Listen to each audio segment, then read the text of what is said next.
I'm on the beach here at Happisburgh, often mispronounced Happisburgh because that's how you spell it.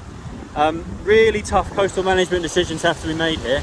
There are some defences, as you can see, but essentially in the long term the policy is here to do nothing, no active intervention. Many homes, just where I'm pointing now, have been lost over the last couple of decades, over the top of the cliffs. Houses have had to be demolished, which is a real shame, and there's great controversy over the decision making here. Authorities judge that saving Happisburgh is not in keeping with the approach along the whole coastline itself. That's because we can't just make a decision in a kind of a piecemeal way, thinking about one piece of coastline. We have to think about the holistic needs of the whole coast.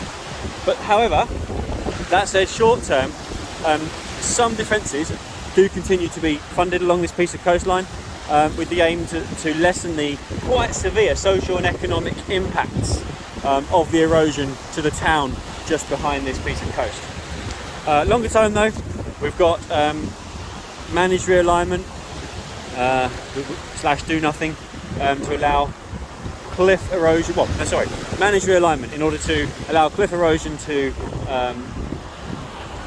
reach a more sustainable level, whereby the erosion slows down.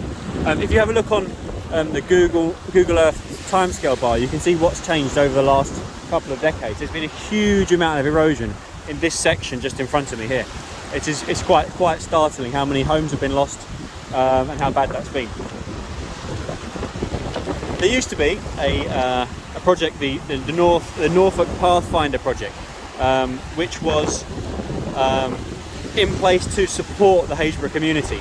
The local government paid 40% of the value of homes that had to be demolished ahead of them being destroyed, lost over the cliffs. That's now stopped because of the immense costs involved. Because as you'll imagine, many places around the country where the same thing is happening. There, one of the main streets in Happisburgh is called Wimpwell Street, which I just drove up to get here.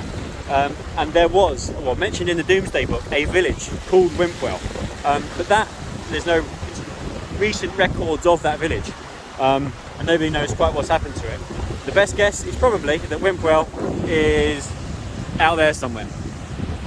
These cliffs erode up to about 12 metres a year, and Wimpwell over there has long gone.